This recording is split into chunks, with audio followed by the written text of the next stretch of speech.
Direction Casablanca au Maroc, où la 7e édition du Forum international Afrique Développement a été lancée ce jeudi sous le thème « Ici, on investit ». Plus de 2000 personnes de 30 pays participent au forum de 2 jours.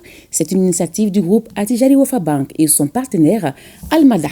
Au menu, des sessions plénières, des rencontres B2B, un marché de l'investissement. Exposition sur les potentiels économiques en Afrique. Le Mali est fortement représenté à ce forum. On fait le point avec nos envoyés spéciaux à Casa, Sidiki Dambélé et Abou Kone. Casablanca, ville portuaire et pôle commercial situé à l'ouest du Maroc, est transformée pendant ces 2 jours, 27 et 28 juin, en capitale économique de l'Afrique plurielle, anglophone, arabophone et francophone. Plus de 2000 personnes, décideurs politiques, opérateurs économiques, institutions internationales et médias de 30 pays sont réunis ici à la faveur de la 7e édition du Forum international Afrique Développement. Une initiative du groupe Attijari Wafa Bank qui se veut un catalyseur économique en Afrique. Here we invest. Ici on investit. Aussi simple que cela, c'est le thème et en même temps le slogan de cette édition qui veut explorer tous les champs d'investissement en Afrique, des investissements créateurs de valeur et de richesses. L'Afrique, notre Afrique, est bien positionnée pour devenir un moteur du développement global.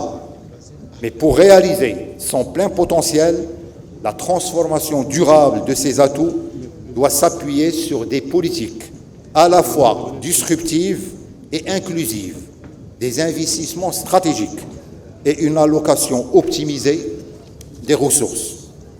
Mesdames et messieurs, la réalisation du potentiel du continent africain est en soi un enjeu qui nous invite à engager des ruptures de paradigme, à reconfigurer nos modèles et à investir dans les leviers de transformation qui nous permettront de faire face aux nombreux défis que nous devons relever. D'abord, le défi de la création d'emplois pour la jeunesse africaine, en faisant du dividende démographique du continent une force motrice, un levier de croissance économique. Pour cela, il faudra investir davantage dans l'éducation et la formation professionnelle, promouvoir l'inclusion, encourager l'entrepreneuriat, notamment féminin, et surtout réduire la fracture numérique en érigeant le digital en véritable facteur de développement, tout en accompagnant les startups. Ici, tous les acteurs de développement sont convaincus que l'Afrique dispose de tous les atouts pour s'intégrer dans l'économie mondiale et conforter son développement durable. Tenez par exemple la ZLECAf, zone de libre-échange continentale africaine, avec 23 pays africains, constitue un marché de plus d'1,4 milliard de personnes. Une aubaine pour les investisseurs et pour la coopération économique interafricaine. Même 22 000 personnes qui sont là, des ministres, des chefs d'entreprise, la presse, des agences de promotion. Donc c'est dans ce genre de fora qu'on vend son pays, qu'on vend son potentiel, qu'on noue des relations, qu'on fait du networking.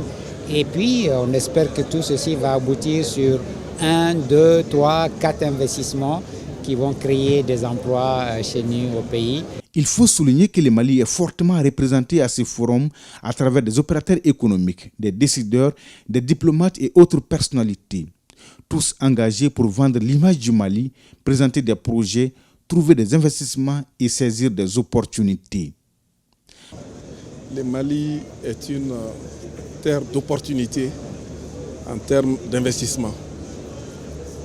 Nous sommes premier producteur africain de coton, grand producteur d'or, 3e position en Afrique, et avec un bétail, un cheptel très important aussi, notamment au niveau de l'Afrique de l'Ouest. Nous avons aussi des secteurs qui offrent beaucoup de potentialités en termes d'investissement. Donc nous sommes là dans le cadre de la diplomatie économique, qui est aussi tamponnée par les plus hautes autorités de notre pays. Nous avons beaucoup d'atouts, nous avons beaucoup de terre, nous avons du soleil, nous avons une jeunesse importante. Je pense que nous pouvons nous servir de l'exemple du Maroc pour transformer également au niveau du Mali tout ce que nous avons comme potentiel en ressources minières, potentiel en ressources énergétiques, potentiel par rapport à la production agricole. Il faut souligner que le Mali participe pleinement aux sessions plénières qui portent sur des thèmes comme rupture de paradigme, construire des opportunités ou encore un investissement durable pour des sociétés durables. Des thématiques qui mettent la lumière sur les opportunités de coopération, la promotion du commerce et des investissements intra-africains.